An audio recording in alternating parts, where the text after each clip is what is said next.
ladies and gentlemen, and welcome back to Dinozor Gaming, where we learn to be a better player. Today, we are going to be talking about Chancellor Palpatine in this deck tech video, or essentially this guide on how to upgrade your Spotlight deck. So Chancellor Palpatine, for those who don't know, is the plot leader. Everything he does is plot. And you can see that clearly because his leader side says pay 1 to search the top 5 cards of your deck with a plot card, reveal it, and draw it. Paying 1 to draw is already pretty decent. It's even better when it's targeted draw, so you know what you're searching for. And if you have enough plot cards in your deck, this will almost always hit. And that's important because you want as many plot cards as you can, because when he deploys on 7, he gives a discount to the next plot that you play of 3. On top of that, he has a pretty strong stat line as a 6/8 on 7. That's one of the best stat lines we've seen on 7, maybe not the best, but very, very strong. And the discount that he gives makes it so that when you are at 7 resources, you get to play 10 resources worth of cards. That's pretty insane, especially considering some of the plot cards that we have in this set. Means that unless your opponent has something like a Super Laser Blast, there's a good chance you're going to develop such a wide, hard to kill board that you'll likely win the next turn. Now, what are we going to be pairing him with is going to be Data Vault, because we're going to stick to the same command structure that is there in the Spotlight deck, and Data Vault is the best pairing for a deck that's trying to survive early.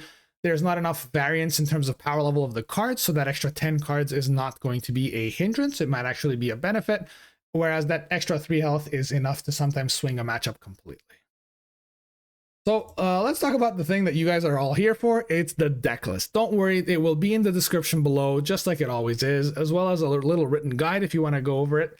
And to note here that the sideboard isn't the actual sideboard that I would run with this deck. We'll go over that a little bit later in the video, but these are just alternative cards that could be very interesting to run, things that I tested with throughout. And that said, I found that this current build of the main deck was the one that was functioning best. There is definitely a strong argument to be playing this deck with Energy Conversion Lab instead, using some of the Darth Vader units from Legends of the Force.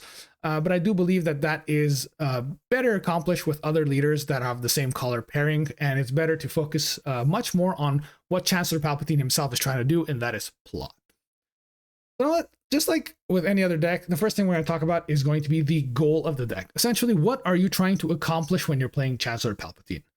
And honestly, unlike a lot of other leaders, there's 2 main ways to play this. A very strong flip like that, with the variety of plot cards that you have available to you, can be played either offensively or defensively. And what that means is that there are 2 primary ways to play this. You can either use the Chancellor Palpatine flip to end the game, or you can use it as a tool, as sort of a stepping stone to play the typical end game of blue-green villainy. So we're going to take a look at both here. If you are trying to play the more aggressive version where Chancellor Palpatine himself is going to be your finisher, you're going to play a lot of ramps so you can get to 7 faster. I mean, look, if you get to 7 when your opponent is still at 5 and you flip, that's 10 resources worth of cards plus a hugely statted leader that they need to deal with when they don't have access to Super Laser Blast, Evacuate, none of that. So most decks will just crumble if you manage to get there. And on top of that, as if that's not enough, your leader flip himself can put so many units in play that a card like Unity of Purpose, even off aspect, can generate an insane amount of stats and end the game right there.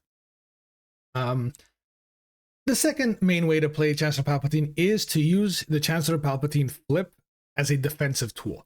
With the sheer amount of defensive plot options that you have, you can make it so you put early roadblocks in front of your opponent, things like the new Sly Moore, that is also a plot. Amazing Sentinels like Lieutenant Chilton, or I mean, we'll talk about a few of the other ones later. And then this will create enough of a roadblock for you to be able to flip out your Chancellor Palpatine with tools like the unit Chancellor Palpatine that could also be used defensively. It's giving Sentinels. You have the Cad Bane, you have another Sly Moore. And then when you've slowed down your opponent enough, you can wipe their board with something like a Super Laser Blast and then finish off with your typical blue-green villainy endgame like Devastators and Avengers and Reinforcement Walkers and things like that. I don't think there is a clear best way to play it. The deck build that you saw earlier is kind of a combination of both. Having Unity of Purpose in the sideboard definitely helps kind of change your playstyle in between games if you need to. But I do believe that a nice balance between the 2 is the best way to play this deck.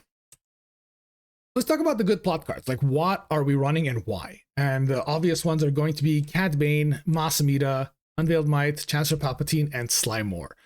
The main reason being that these are all extremely decently statted cards that just happen to have plot.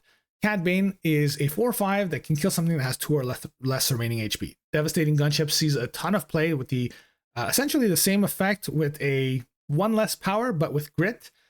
So, I mean, you can see right here that plot is not actually a huge disadvantage resource-wise, and you're playing stuff that's pretty on curve. Masamita is able to buff officials, which most of your deck is. Unveiled Might makes your 6/8 leader even bigger than it needs to be. And then you have Chancellor Palpatine and Slymore that are either stalling tools or just great units that you can play on flip to just make it hard for your opponent to even reach your leader.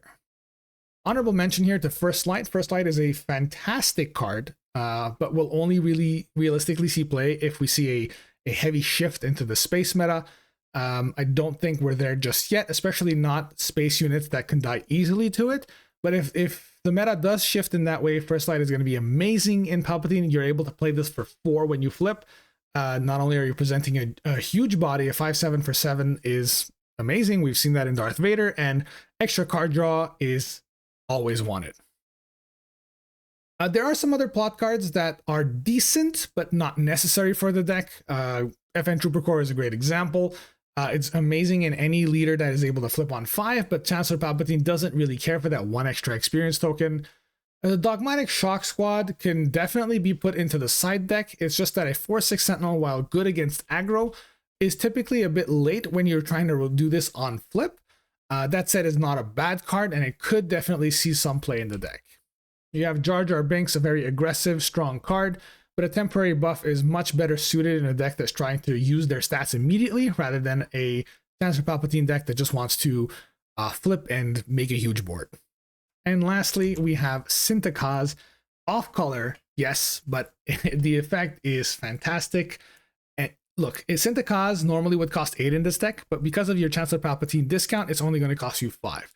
And that's not so bad if you've even delayed your flip just a single turn. You get to do this with one of the 3-cost deploys, plots rather, like Chancellor Palpatine unit himself. And Synthekaz for 5 is not bad. You get to attack with your 6-power Chancellor Palpatine right away, and sometimes that's enough to threaten lethal on your opponent. Trap cards here are cards that you would think work extremely well, and honestly, there's only one, and it is When Has Become Now. This card you would think is auto slot in any plot deck, but the issue is that Chancellor Palpatine only plays plot cards that are good on flip. You are obviously not going to be using this to take out a Slymore for 5 because you would rather just play it for 4 from hand. You're not going to get a Chancellor Palpatine unit out because that only works when your leader is out. Yeah, Cad Bane could be interesting, but I mean, you're overpaying it by 1.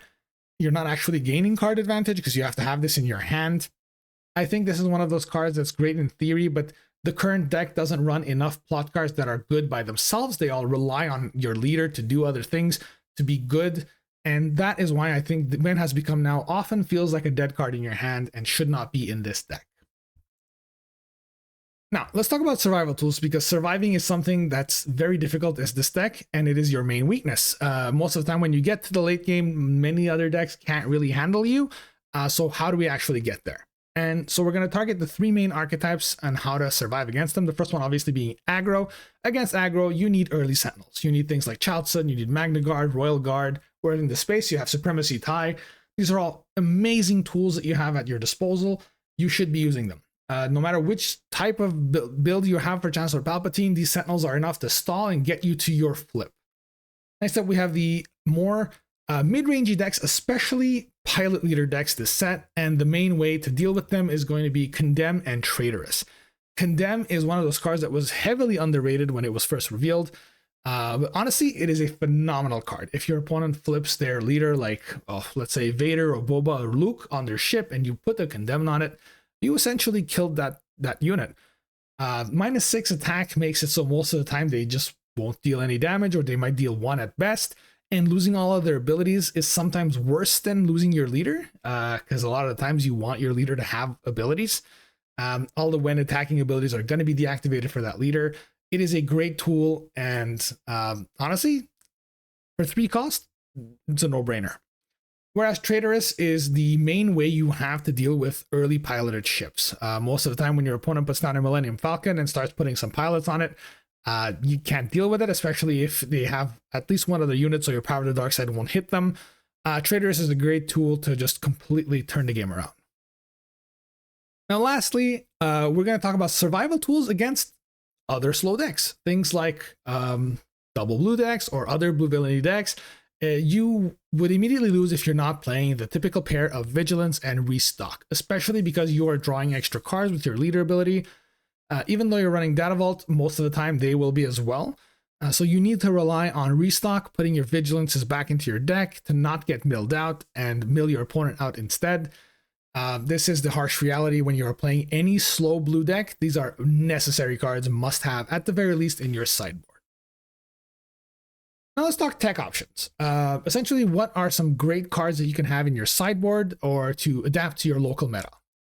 Things like Hyperspace Disaster work extremely well, especially if we're going to be dealing with a lot of Boba Fett or Luke Skywalkers this set due to Cinta. This will hit almost nothing that you have because you're not playing a lot of space, and it's just an extra super laser blast for you against those decks. Would you main deck it? Only if your local meta is playing exclusively those decks. Otherwise, this is a great sideboard card. In the same vein, we have Confiscate. Defeating an upgrade is pretty good, especially for one. You can get rid of some leaders this way. Entrenched kind of serves the same purpose as Condemned, getting rid of those giant units that you don't want to deal with. You can put it on a piloted ship, and as long as you have nothing in space, there's nothing for them to hit. There's the weakness of upgrade removal, but that applies to Condemned as well. You have Supreme Leader Snoke here that could be extremely good if we see a wide meta. We have some interesting decks running around that are using spy tokens at the moment. It's just that at 8, it's a bit late to be stopping those spy tokens, but it is still a very decent body that can shut some decks down completely. Lastly, we have Charged with Corruption, a card that's slightly overlooked. We've had a lot of capture in the game before, and not many of them have made competitive lists, but I think Charged with Corruption is one of the best capture cards we've ever gotten. Essentially capturing anything you want for 3 with no other conditions other than showing 2 green cards. Pretty good.